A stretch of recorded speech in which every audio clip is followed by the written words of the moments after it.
Now start the lesson. Biology का subject biology से लाई हूँ, जो कि chapter why do we fall ill, मैंने चैप्टर जो है कल स्टार्ट किया था, उसका नेक्स्ट पार्ट मैं यहाँ पे आज आपको एक्सप्लेन कर रही हूँ। तो हम आज यहाँ पे इन्फेक्शियस और नॉन इन्फेक्शियस डिसीजेस क्या होती है उनके बारे में पढ़ेंगे। As we have seen, it is important to keep public health and community health factor in mind. आपने कभी ये सोचा होगा कि दिमाग में ये बात आई होगी कि पब्लिक हेल्थ और कम्युनिटी हेल्थ फैक्टर जो है वो हमारे लिए क्यों इम्पॉर्टेंट है। When we think about causes of disease, और डिसीज़ के जो है हमने कभी सोचा डिसीज़ के बारे में हमने कभी सोचा है कि इसके क्या कारण हो सकते हैं। We can take the approach a little further. It is useful to think of the immediate causes of the disease as belonging to distinct type. इसका मतलब ये हुआ कि जब हमारे बॉडी में कोई सिम्टम्स आ जाते हैं डिसीज़ के, तो या तो फिर वो अप्रोच करने लगते हैं फॉर लॉन्ग टाइम के लिए, या फिर हो सकता है कि शॉर्ट टाइम के लिए भी हो। तो इसीलिए अगर हमें हमारी बॉडी में कुछ कारण डिसीज़ के जो कारण होते हैं अगर इमीडिएटली शो होने लगते हैं, और किसी किसी की बॉडी में जो है इमीडिएटली शो नहीं होने लगते हैं, तो इसके ये 2 डिस्टिंक्ट टाइप होते हैं। जैसे कि चिकन पॉक्स जो है वो एकदम से ही जो पहले फीवर आता है उसके बाद जो है छोटे छोटे दाने हो जाते हैं, तो इस इमीडिएटली उसके हमें सिम्टम्स जो हैं डिसीज़ के दिखाई देने लगते हैं। तो इस one group of causes is infectious agent, mostly microbes और माइक्रो ऑर्गेनिज्म।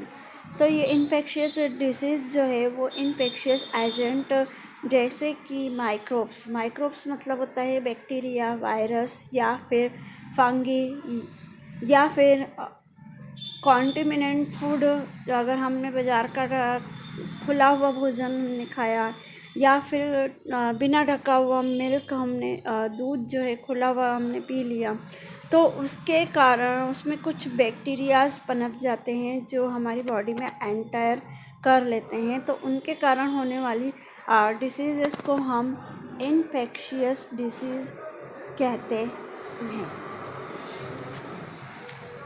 तो इन्फेक्शियस डिसीज़ को हम यहाँ पे कम्युनिकेबल डिसीज़ भी कह सकते हैं, जो कि बैक्टीरिया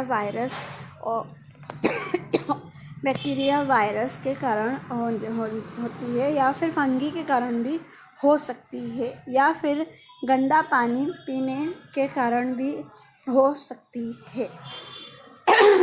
सॉरी।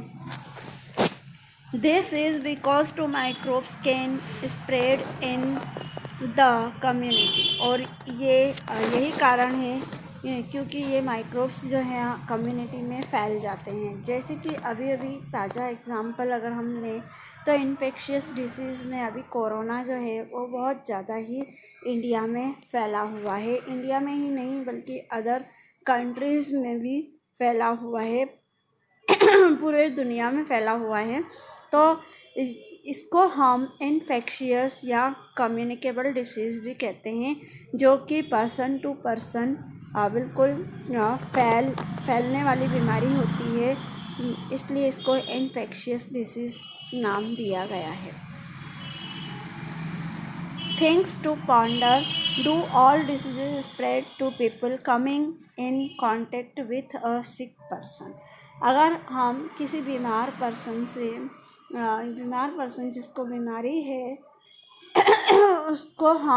उससे हम कांटेक्ट करेंगे, तो क्या हम भी बीमार हो सकते हैं। क्वेश्चन नंबर 2 है what are the diseases that are not spreading. यहाँ पे आपको उन डिसीजेस के नेम बताना है कि क्या बीमारियाँ जो है वो नहीं फैलती हैं। How would a person develop those diseases that don't spread by contact with a sick person. आप ये कैसे जानेंगे कि किसी बीमार पर्सन से कांटेक्ट करने पे हमें बीमारी नहीं हो सकती। तो हम इन तीनों के क्वेश्चन के आंसर्स जो हैं वो वीडियो में अपलोड करूँगी, तो वो भी आप प्रिपेयर कर लीजिए क्योंकि एग्ज़ाम में पूछे जाते हैं। On the other hand there are also diseases that are not caused by infectious agent. Infectious agent का मतलब ये हुआ कि अगर हम इसको दूसरे वर्ड में कहा जाए तो ये वो सिम्टम्स होते हैं जिनके कारण नहीं होते हैं। Their causes vary but they are not external causes. ये बाहरी कारणों से नहीं होते हैं। लाइक माइक्रोब्स, जो बाहर की चीज़ों से नहीं फैलती है, जैसे हमने बाहर का पानी पिया और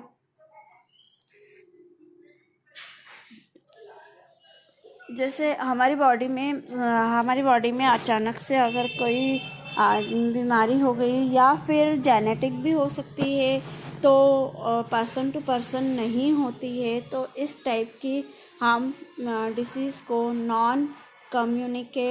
नॉन इन्फेक्शियस डिसीज़ कहते हैं, क्योंकि ये किसी भी पर्सन के कांटेक्ट करने से जो है बीमारी नहीं फैलती है। For example, some cancers are caused by genetic abnormalities की वजह से जेनेटिक एबनॉर्मल हमारे जेनेटिक कैरेक्टर्स जो है एबनॉर्मल होने की वजह से भी बीमारी हो सकती है, जैसे कैंसर है, डायबिटीज़ है, हाई ब्लड प्रेशर है, और या फिर वेट का बहुत ज़्यादा बढ़ना अचानक से, और या फिर लैक ऑफ एक्सरसाइज, या फिर डेली रूटीन की जो लाइफ स्टाइल जो है वो डिस्टर्ब लाइफ स्टाइल हो, तो उन कारणों से होने वाली डिसीज़ को हम नॉन इन्फेक्शियस डिसीज़ कहते हैं। तो आई होप कि ये वीडियो आपको बिल्कुल अच्छे से समझ में आ गया होगा कि इन्फेक्शियस और नॉन इन्फेक्शियस डिसीज़ क्या होती है। इन्फेक्शियस डिसीज़ को हम कम्युनिकेबल डिसीज़ कहते हैं और नॉन इन्फेक्शियस डिसीज़ को हम नॉन कम्युनिकेबल डिसीज़ भी कहते हैं। ये क्वेश्चन कभी कभी नॉन कम्युनिकेबल डिसीज़ और कम्युनिकेबल डिसीज़ के नाम से भी आ जाता है, और 90% ये क्वेश्चंस पूछे जाते हैं। जो जेनेटिक बीमारियां होती है वो आप आंसर में देंगे कि non infectious means non communicable diseases होती हैं। जो बैक्टीरिया, वायरस और फंगी से फैलने वाली जो बीमारी होती है वो इन्फेक्शियस मीन्स कम्युनिकेबल डिसीज़ नाम देंगे।